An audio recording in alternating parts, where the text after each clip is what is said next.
sommaire de cette édition spéciale.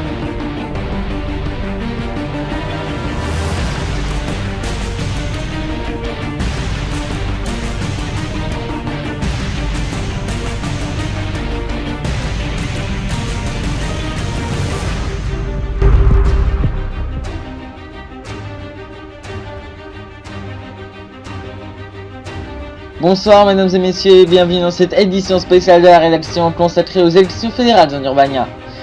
L'Urbania votera demain pour son Parlement fédéral. C'était l'un des objectifs et des engagements pris par l'URK lors du sommet pour la paix qui s'est terminé cet après-midi à Antar, la capitale provisoire de la République démocratique d'Urbania.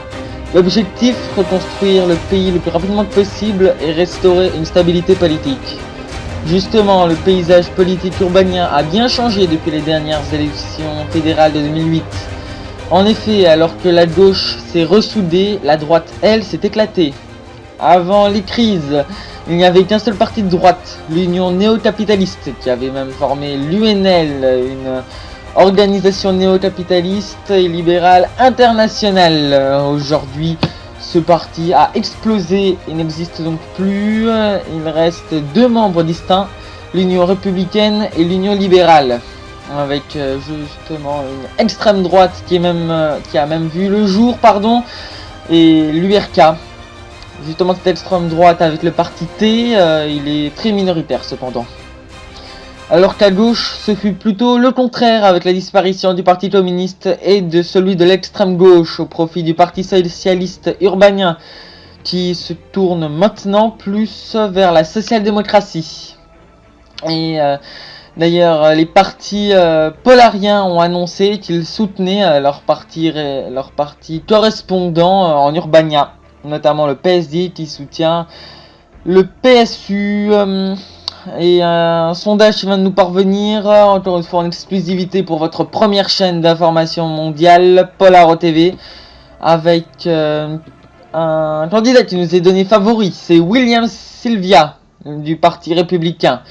Il est d'ailleurs, je vous le rappelle, le fils du ministre de la Défense qui avait été exécuté dans la première crise, Victor Sylvia. On vous en avait d'ailleurs beaucoup parlé sur cette antenne. L'URK qui récoltait près de 27% des voix, un score très décevant. L'UR, qui récolterait près de 27% des voix, un score très décevant au paroxysme avec leurs 70% de 2008.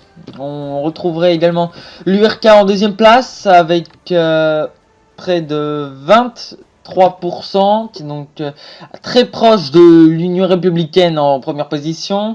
Puis viendrait l'Union libérale, qui est la descendance directe du parti de Christopher Walker, avec 20% des suffrages.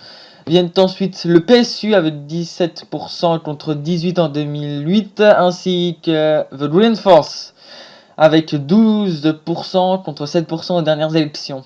Enfin, T, le parti d'extrême droite, ne devrait pas avoir plus d'1%.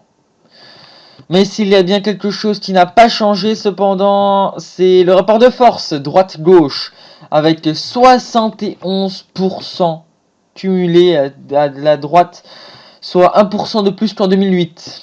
La droite a gardé sa suprématie en Urbania. Je vous remercie d'avoir suivi cette édition, car justement c'est la fin de cette édition. Dès demain matin, 8h, nouvelle édition spéciale, l'Urbania vote. Bonne nuit mesdames et messieurs.